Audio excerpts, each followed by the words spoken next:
Tim. Hi, I'm Tiffany. And this is our project, which is a light-controlled garage door. Here we have this power supply connected to our circuit, which is supplying a positive 5 volts and a negative 5 volts. And this is our motor driver circuit, which also contains 2 photodiodes, and each photodiode is responsible for controlling the direction of this motor. To simulate a car, we attached battery, an LED light, and a resistor onto a box.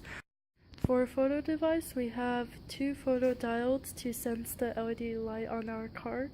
One is on the front over here, and one is in the back. Can you lift that? Yeah.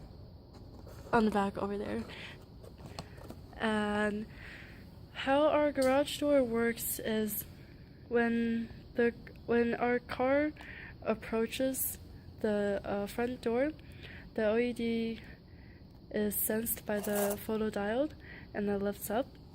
When it travels to the back, the photodiode in the back will sense the LED, and the garage door will drop.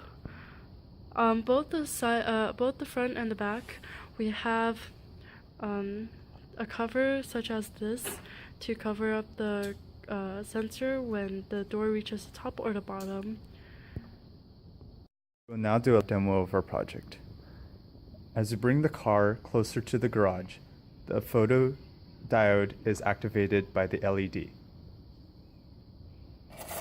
This causes the garage door to raise up until the red tape, which prevents the LED from activating the photodiode. As you move the car inside the garage, it then activates an LED inside the garage.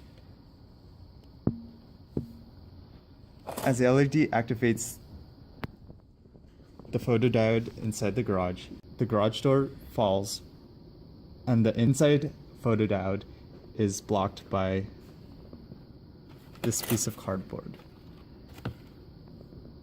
which prevents the motor from turning anymore.